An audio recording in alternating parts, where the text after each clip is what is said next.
familiarisation, because although I think the Commissioner said that we've already dealt with this, I don't think we have really, because I cannot see how reducing the number of firefighters across London will have anything other than the outcome of reducing the amount of time that they have to carry out critical familiarisation exercises. And I don't think any of us want a lateral type incident to remind us of the value of local firefighters visiting local properties thoroughly and in advance of incidents. And actually, I think your suggestion that we have firefighters from miles away visiting Southwark when they're unlikely ever to come in an incident is, well, sounds rather dangerous to me. And finally, just to the Chairman on the penny a day point, of course it's not a penny a day because we know this is only the first stage of the Mayor's declared aim to reduce our council tax by 10% by 2016. And I think I speak for most of us in this room when I say, we would happily give up a few pounds a year, that amounts to 10% of our council tax, to maintain the excellent coverage that our fire service currently offers. I'll go to Simon Hughes, MP.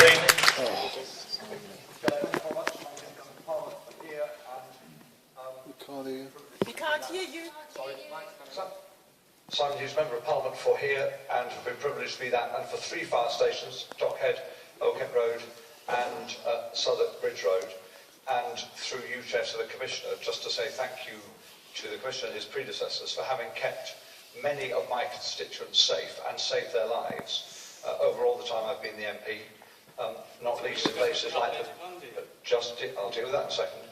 Not least in places like the Brandon estate, where Councillor Bowman and I were only last year, the Twin Towers, which Councillor Livingston referred to, and others, where we have had severe risks of death which have been prevented by the fantastic fire service we have. I come here as a constituency MP. I represent the 9th most dense population constituency in the whole of England, and the 19th highest population. And the numbers of people living in my constituency are going up and not going down. The number of visitors are going up and not going down. The number in multi-occupancy properties are going up and not going down.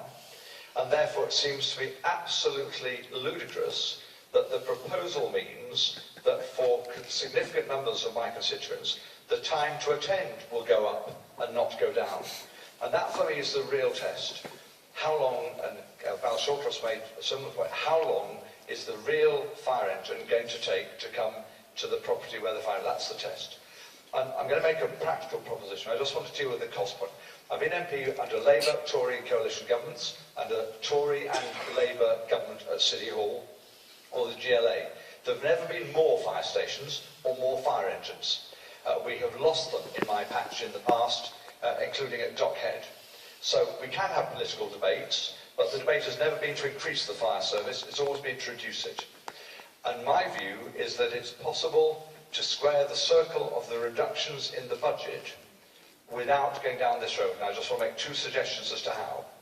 Just yesterday, the Fire Authority lost, as the Commissioner will know, on an appeal for a planning application for the old headquarters on the Albert Embankment. This was partly because there was a deal being done with money in tax havens abroad, and the Commissioner, respectfully can I say, not telling us the facts about what was going on with the property assets held by the Fire Authority. If, Commissioner, you are willing to share the value of all your assets and the value of all your contracts, I will help you get the assistance you need to flog off bits that we don't need, rather than flog off bits that we do need. And the second thing, I'd ask to make this a formal request. Your predecessor, whom we much respect, Ken Knight, was asked by the government in December, as you know, to set up an expert-led review into fire and rescue services across England and Wales, across England.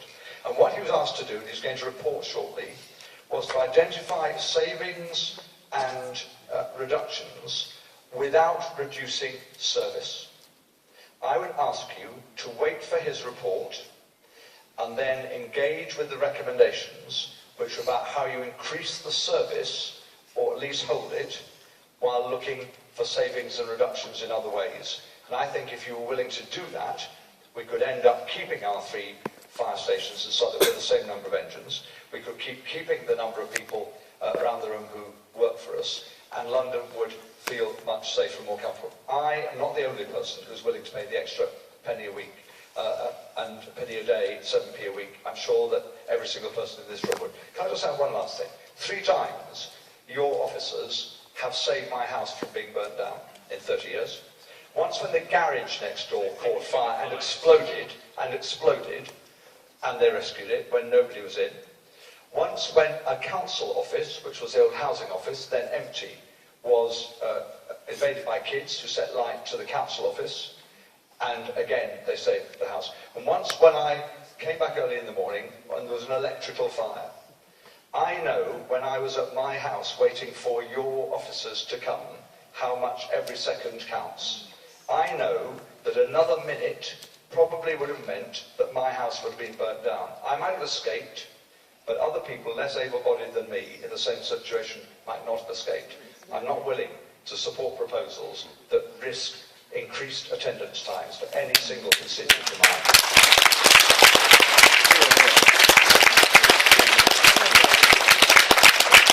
Thank you. And the gentleman in the front row next to Jane.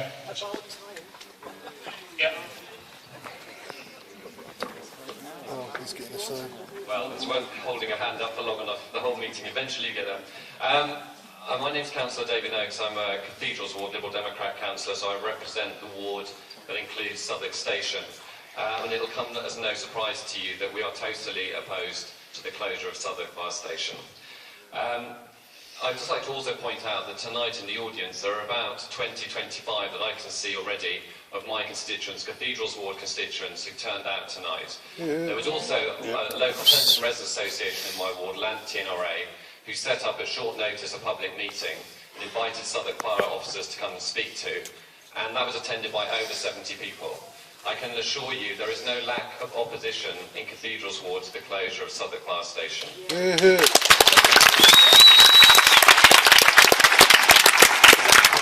Point I'd like to make is around some of the issues. I have to say, having heard tonight's meeting, I've tried to listen dispassionately, although it's a very hard thing to do, to your proposals. And I have to say, I am more concerned now about your proposals than I was when I came in. I do believe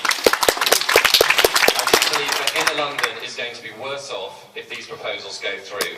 I think the 2 key things are, in your own document, you talk about how deprivation is an actual increased risk for fire deaths. We are one of the most deprived boroughs in England and Wales, so how can it be right that you're taking resources away from Southwark? Secondly, I think Councillor Richard Livingston made a very good point, and that was that actually the key here is about getting how quickly will you get those 3 appliances to our tower blocks. We have, to my knowledge, over 300 high-rise tower blocks in this borough. I cannot believe that there is not a greater risk to deal with a fire in a high-rise than there is to deal with a 2-story built house outside and outer London. These proposals, again, I do not think make sense. And I just have 2 questions really that I want to put. The first one, I think we will get a high response. I'm certainly going to work as hard as I can to make sure we get a high response from Cathedrals Ward residents opposing this thing. I'd like to know 2 things. The first question is for James.